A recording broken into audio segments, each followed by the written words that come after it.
Begin. The wide river, gray and restless under the setting sun, was Alara's world. She wasn't born beside it, but she had lived more years on its banks than off them. Her face, etched with lines like the riverbed after a flood, told of sun, wind, and the quiet struggle of a life spent alone. Her hands, strong and calloused, knew every splinter on the oars of her small ferry. It was just a flat boat, really tied to a thick rope stretched across the water, but to Alara, it was everything. She was the ferrywoman. Not many people knew her name.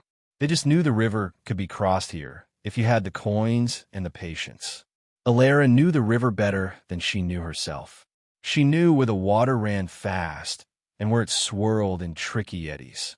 She knew the secret spots where sandbars lay hidden, ready to snag a careless boat.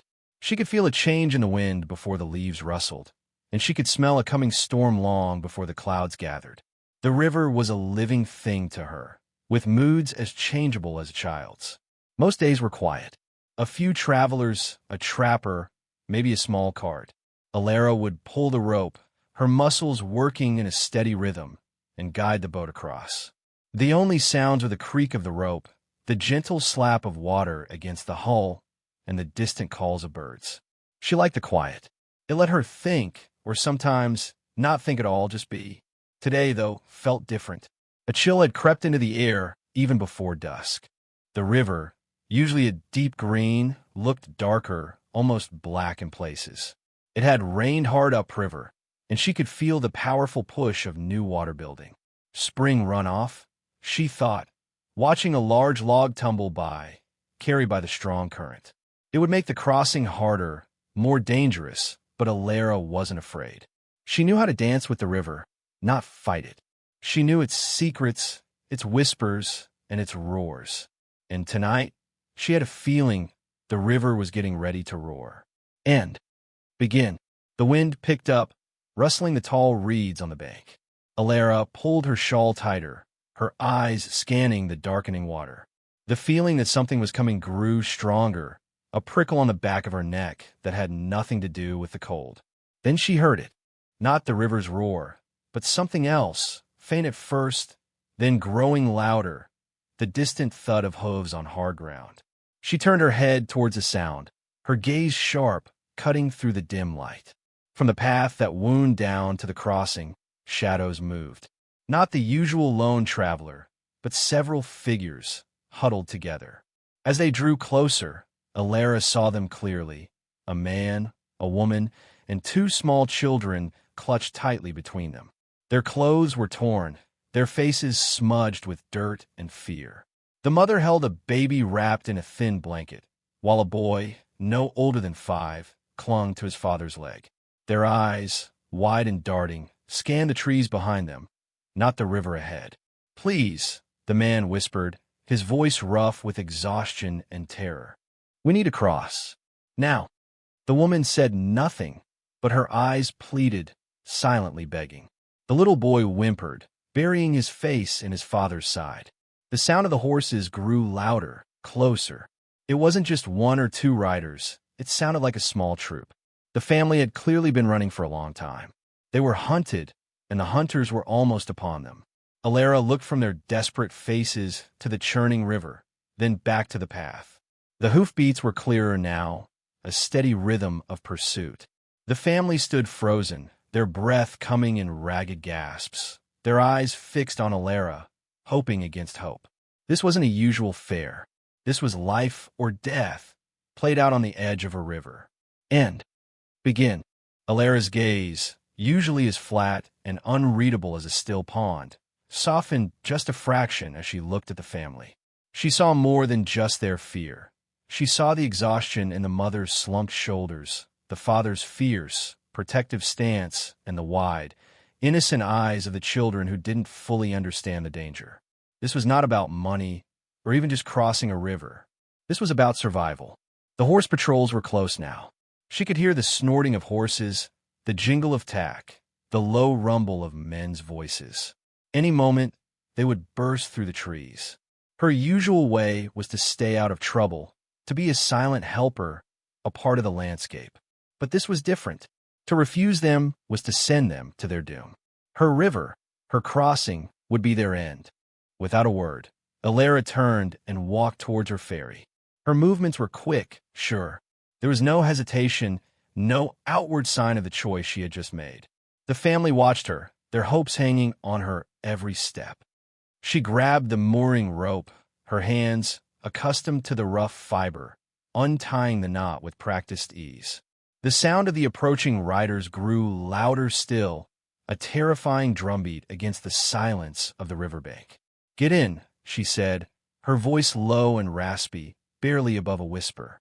It was not an invitation, but an order. The family didn't need to be told twice. The father helped the mother and children onto the small boat first, their movements clumsy with haste and terror. He then clambered in himself, settling down, trying to make himself small. The baby began to cry, a soft, frightened sound that seemed impossibly loud in the tense air. The mother hushed it gently, rocking it close. Alara felt a flicker of something she rarely felt, a sharp, protective instinct. This was her crossing now, and she would see them through. And begin. Once the family was huddled in the small ferry, Alara moved with a quiet urgency. She didn't waste a single motion. Her hands, thick with muscle and scar tissue, moved swiftly, securing the small wooden gate at the front of the boat, making sure no one could accidentally tumble out. The father tried to help, but Alara waved him off with a curt nod, her message clear. Stay still, stay quiet. She checked the main rope that stretched across the river, feeling its tension, making sure it was firmly attached to the posts on both banks. This rope was their guide, their lifeline across the powerful current. Her fingers, sensitive to every fiber, noted the dampness from the recent rains. She then picked up her long, sturdy pole, checking its grip. This wasn't just a crossing. It was an escape, and every detail mattered. From a hook near the bow, Alara unclipped a small, dim lantern.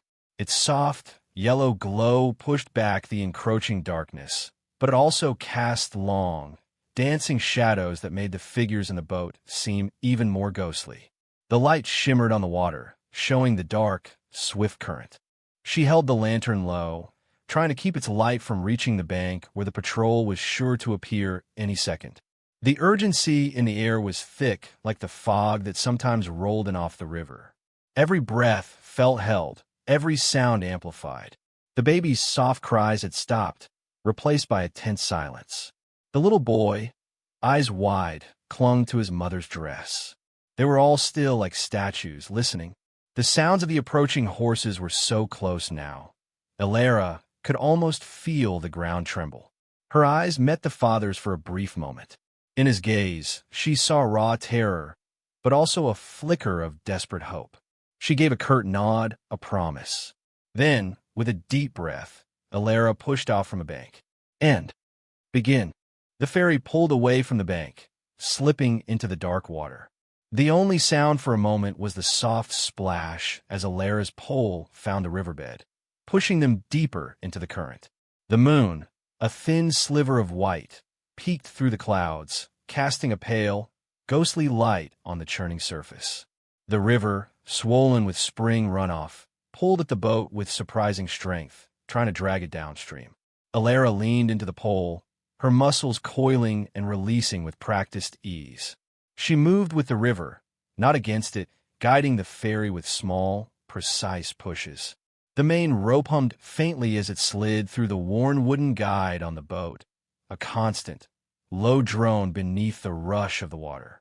Each scrape of the pole against the riverbed, each creak of the boat, seemed impossibly loud in the tense silence. Beneath the rhythmic sounds of the crossing, there was another sound, faint but clear, the fast, uneven thumping of hearts. The family sat huddled low, their eyes wide, darting between the dark water and Alara's steady, unmoving form. The air was cold, damp, and thick with unspoken fear. Alara knew every inch of this river. She knew the way the current spun off the big rock midstream, creating a tricky whirlpool. She knew the hidden shoal of rocks just past the bend, where the water turned suddenly shallow. The lantern, held low, barely lit the water directly in front of them, but Alara didn't need light. She navigated by feel, by memory, by the river's own whispers. She steered them away from the strongest pull of the current, finding a path in the quieter eddies, inching them across the wide, dark expanse. The crossing felt like an eternity, each silent, powerful stroke of her pole a step closer to safety or a step further into danger. End. Begin. Suddenly, a shout echoed from the bank they had just left. The patrol had arrived. Hoofbeats pounded closer to the water's edge, and the harsh glare of lanterns swept across the empty landing. Alara didn't flinch. Her hands kept their steady rhythm on the pole, but her eyes, sharp as a hawk's, scanned the river ahead. The family froze, their terror a palpable thing in the small boat. The little boy whimpered, and his mother quickly clamped a hand over his mouth, pulling him close. "They're there!" A voice boomed from the bank, followed by another. No sign of them crossing. Alara knew they couldn't see the ferry in the moon's dim light and the river shadows. Not yet. But they would soon. She had to act. Instead of pushing straight across, she angled the ferry sharply downstream, letting the powerful current do some of the work. She aimed for a narrow, shadowed cove she knew well, hidden by thick willows that dipped into the water. It was a risky move. The current here was tricky, with hidden snags that could overturn a boat. The ferry slid into the darkness of the cove, the branches brushing softly against the sides of the boat.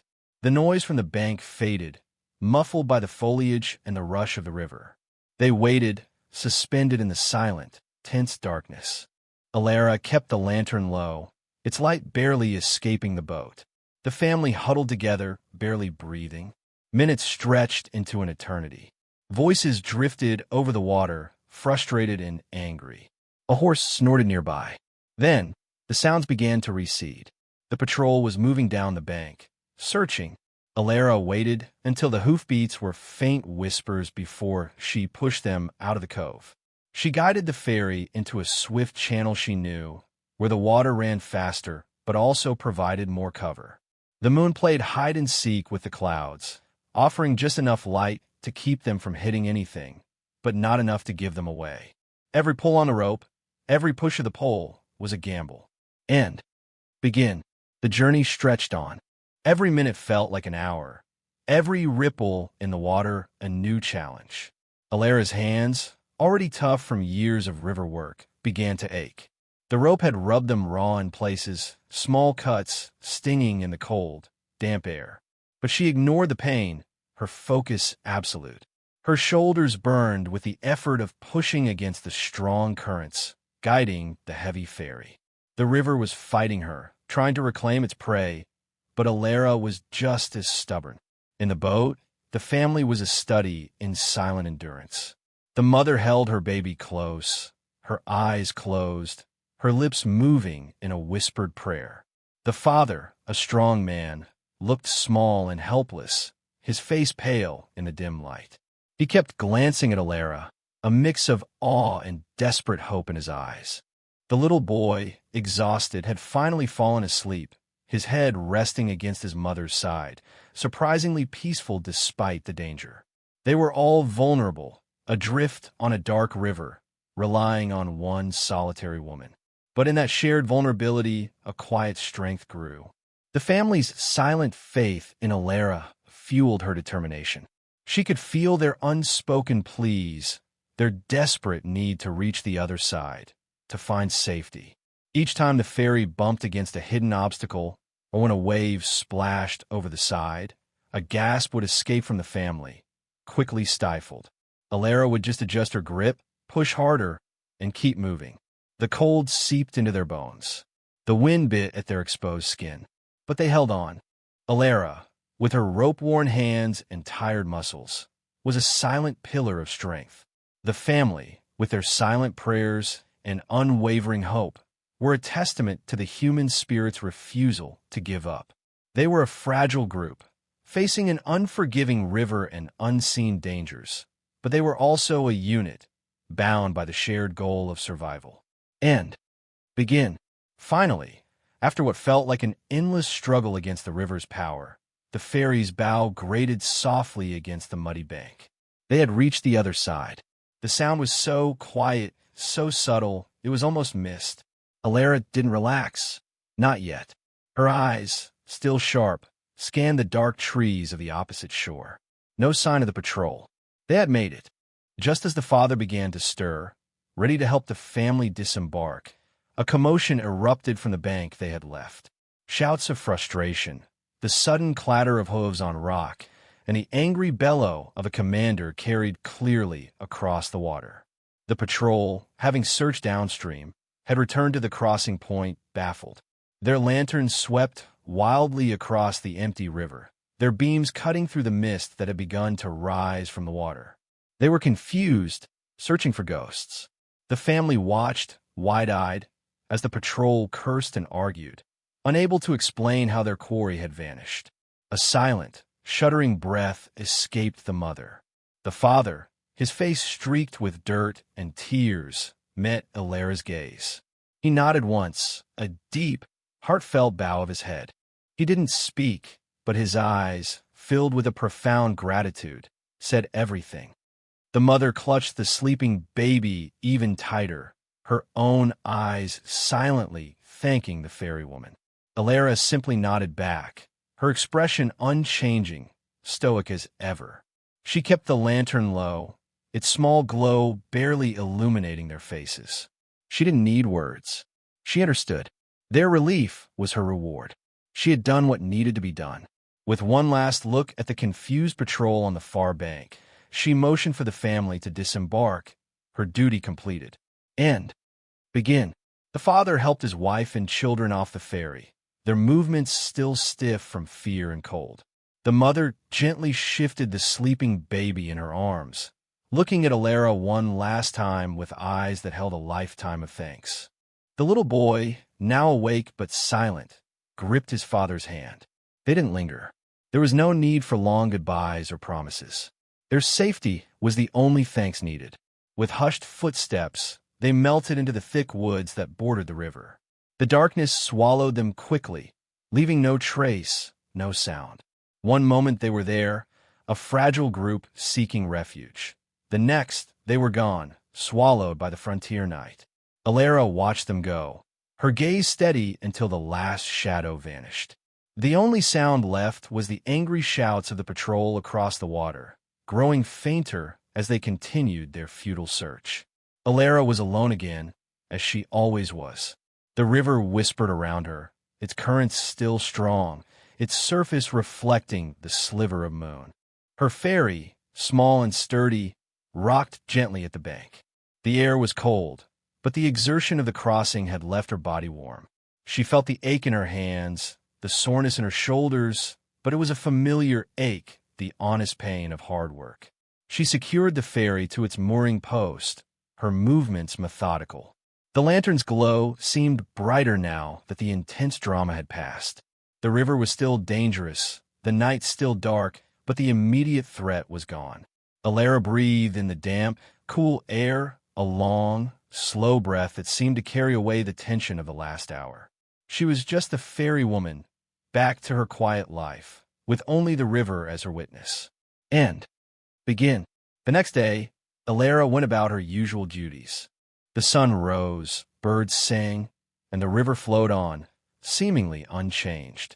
But something had shifted, not for Alara, who remained the quiet, watchful ferry woman, but in the air, in the whispers carried on the wind. The story of the vanishing family and the baffled patrol spread quickly. Frontier folk, gathered around campfires, spoke of it in hushed tones. How could a whole family disappear right under the noses of trained riders? Some said it was magic. Others spoke of a hidden path only spirits could see. But then, a few who knew the river and knew the quiet woman who worked it began to piece it together. They spoke of Alara, the fairy woman who knew every current, every secret eddy. They spoke of her hands, strong and sure, and her eyes, which saw more than most. The tale became a quiet legend, not a loud, boastful one, but a pulse-quick story passed from mouth to mouth, a tale of quiet bravery on a wild frontier. If you're truly in need, someone might say, and you find yourself at Alara's crossing, she might just see you through. But don't ask for her name, and don't offer coin. Just have faith in the river and in her. Alara never heard these stories. She never sought praise or thanks. She simply continued her work, a solitary figure against the vastness of the river. But her act of quiet courage that moonlit night wove her into the very fabric of the frontier. She became more than just a ferry woman. She became a silent guardian, a whisper of hope for those who had nowhere else to turn. And the river, her old friend, kept her secrets, carrying her legend on its currents, a timeless tale for all who listened closely enough to hear it.